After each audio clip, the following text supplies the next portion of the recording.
Good morning, it's MJ, the creator of the Crow Tarot. Thank you so much for joining me this beautiful Thursday morning. It is June 27th, and this is the general reading for the collective. But before I get started, I want to show you, and some of you probably already have seen this. It's the guide, not the guidebook, it's the workbook, the journal for the Crow Tarot, and it's full color for those of you who had requested a full color book.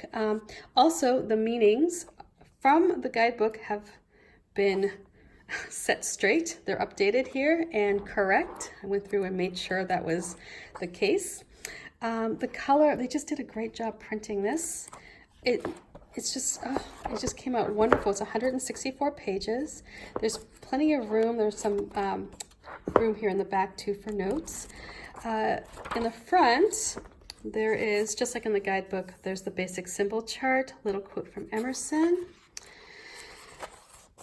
How to do your daily pulls, like how I do them, and it's just, you may want to do them differently, but this is how I do them. And then there is a place here for you to jot down the date and time, the card that you pulled that day, and your mood. So I like to look back and be like, oh, you know what? I was feeling a little down that day and I pulled the Tower or whatever, and see how you're connecting with your crows. This is conversations with your crows. So this is how, it's not a one-sided conversation here.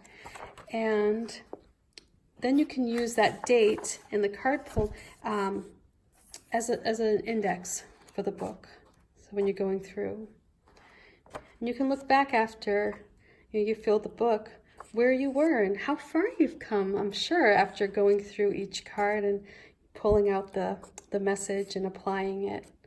So anyway, oops, I hit the camera. So just want to put it out there that this book is for sale. It's on my site, and I would be ever so grateful if you ordered one, because it's really going to help me create a fun summer for my daughter. We, we're pretty tight going into summer, and this will help me a lot come up with maybe some fun things for her to do. So aside from sitting around watching TV and playing video games. So anyway, and because I had to have a book for the wise dog, this is set up so that now all I have to do with the wise dog is change out the artwork and the meanings, but the foundation, which is that's the hardest part, getting that set up, it's already done now. So I'm really excited about this. So the wise dog will have a journal once the artwork is complete, and then that will also have a guidebook as well. So I've got a lot of things going. Oops, hello, I'm gonna throw you back in into the mix, since I'm not really in a headspace yet. So I'm gonna calm my energy. That book really has me excited. I'm sorry.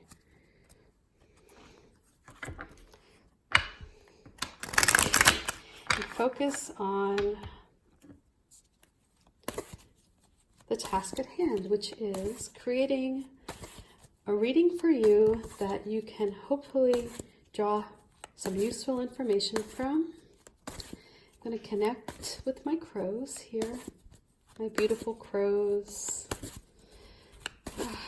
Okay, let's see what they have to say for us. So the first card is going to be the foundation card.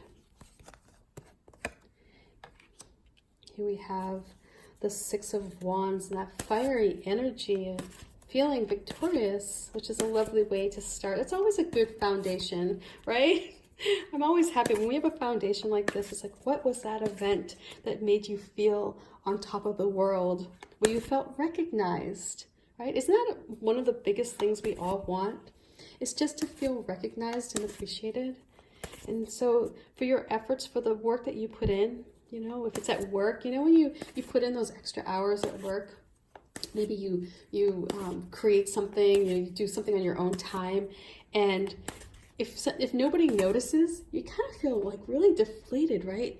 But if all it takes is just one coworker to be like, hey, you really did a great job on that. It's all of a sudden you sort of pop up and you feel like wonderful. So this may have been a time where you put in some extra effort, you did something for others, not just yourself. You put in you put in a little extra work and use your creative mind, and because of that, other people acknowledged what you did, and they noticed it and they appreciated your work. It's like when I worked in an office, there was always that one person who would come in and do all the dishes, and I would be like, wow, like, thank you, you know. It's like I always felt bad because I'd be one of the people, not the only one, by the way, but one of the people who would leave my coffee cup in the sink with the idea that I will return back to it later. And there was a kind person who would just always do the dishes. So this would have been, you know, you doing something for others and then them really appreciating you. So let's see what the current situation is.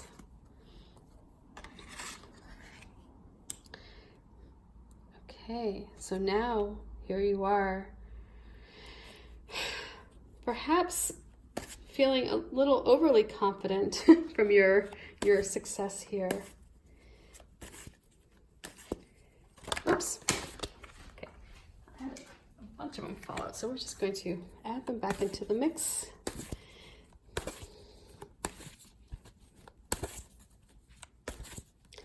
My hands are kind of small. This deck, I noticed somebody had posted that the deck is pretty big.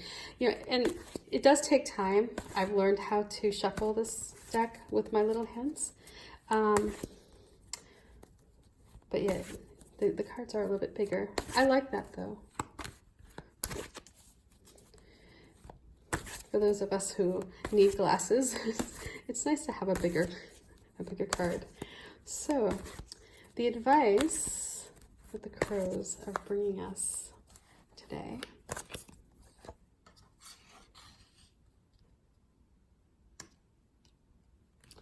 All right. So let's get started, shall we?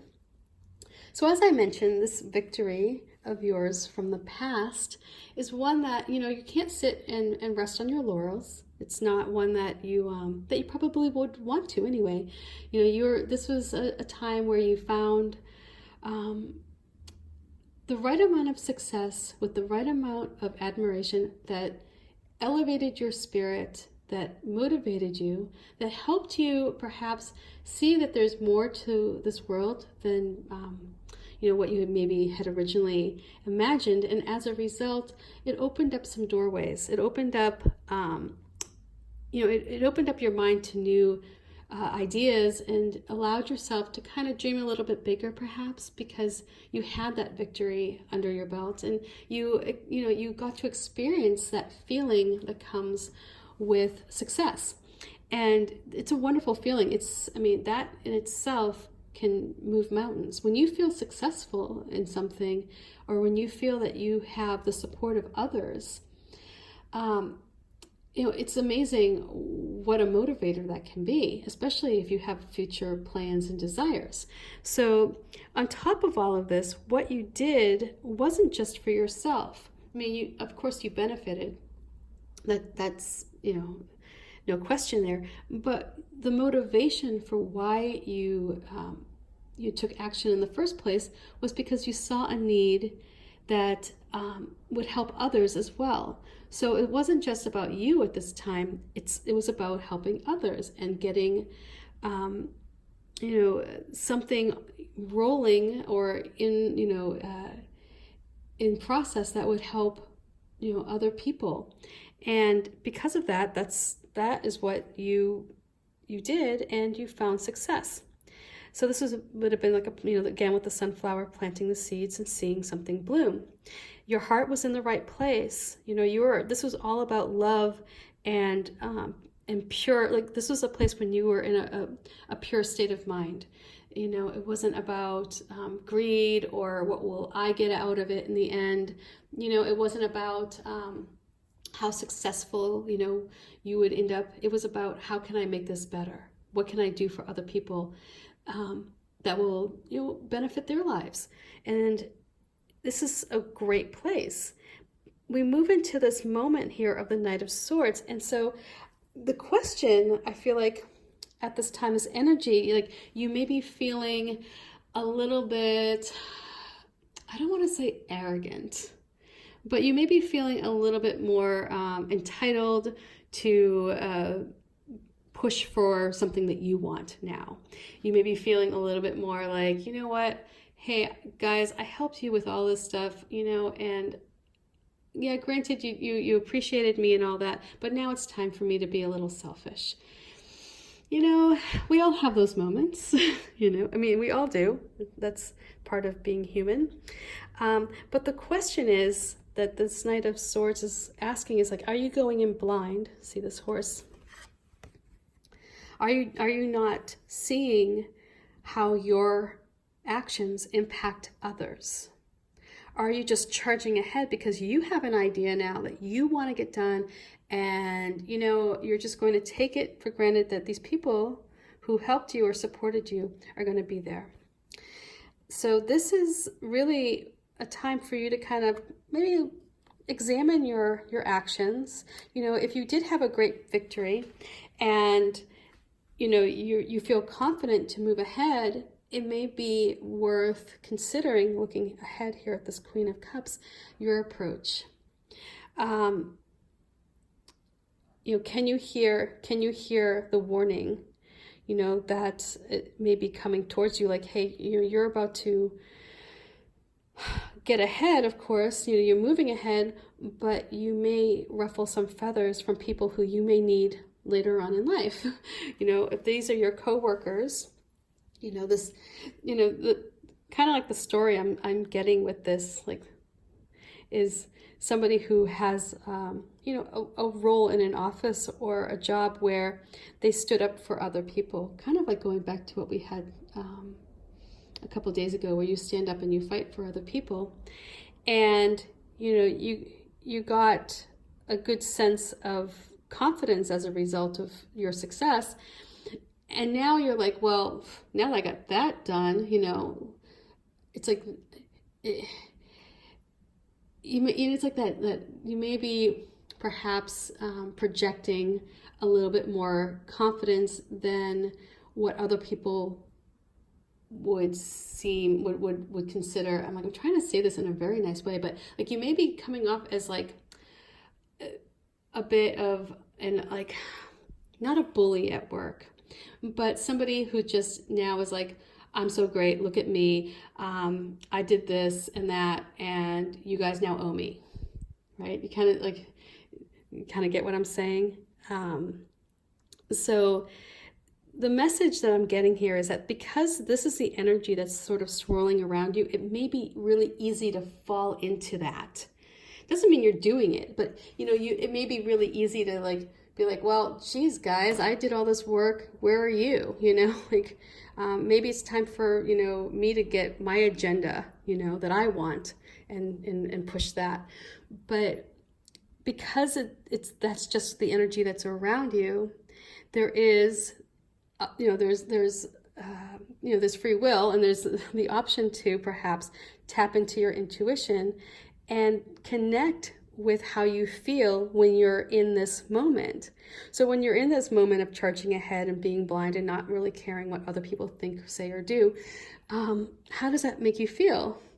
Do you feel good? Like, really, if you sit down and you think about like an interaction that you had, when you let that interaction, how were you feeling? Were you feeling as confident as you were when you were helping other people?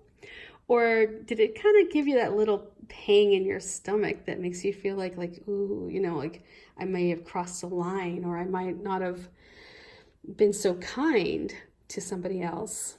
I know this when your hackles get up, or when you feel defensive, right? That's kind of how I feel like this Knight of Swords is here. It's like, you're kind of feeling a bit defensive, and you're just like, I want my way, When you have interactions with people, when you're in that space, when that energy is now inside and working its magic to, and that's not the magic we necessarily want. But when you feel that inside, it's like the interactions that you have are not as positive. And because of that, you sort of lose a bit of the potential that you may have had you kind of dialed it back. You may have been able to get your way if you acknowledged the presence of others, you know, or how they feel about your situation, or what their beliefs are. You know, if you're just coming in all headstrong and like, this is it, my way or the highway, you may miss out on an opportunity to work with somebody who could add value to your situation. Again, this is you charging ahead blind. And it tends, you know, with this, is like blind to others and their impact and what they can bring to the table.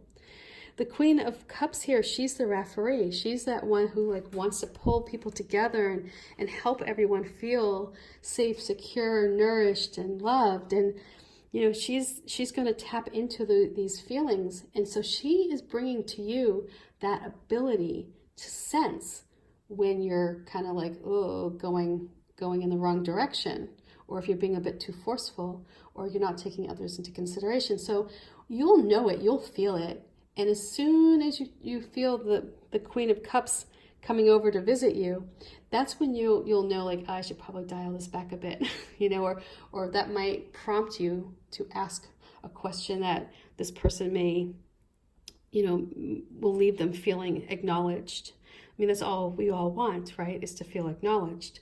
So the message I'm getting here with this reading is, you know, go back to being this wonderful person who helps others, because when you do, you're going to keep your position in the victory circle. It's not, you'll stay there, but it's not going to stay the same way. Like, you know, you can't step into a river and have it be the same river, right? I mean, it's always moving. It's like time is moving. So when you work with integrity, when you work with the idea that other people matter, that their voices and opinions are valid, you will rise up to this victory circle. If you allow this to go to your head and then discount these people, what you'll find is you'll charge forward, you're going to ruffle feathers, you're going to miss some warnings, and you may piss off a bunch of people. You know, I can relate to this Knight of Swords in many ways, and it's not fun when you piss off people. So the Queen of Cups here is saying, tap into your intuition. Get it, feel like just, you can do it, you know, like we all have this energy around us. We all have the Queen of Cups within us. The message the crows are bringing out now is like, it's time to let her come out and use this energy, because it's going to help you right now, because this Knight of Swords energy is going to make it very easy for you to just kind of brush other people aside. So anyway, I hope this reading makes sense. Much love to you, and to those of you in the Seattle area with kids, happy first day of school break, or summer break. Bye, and I should say last day of school. So bye, and peace for now. Bye.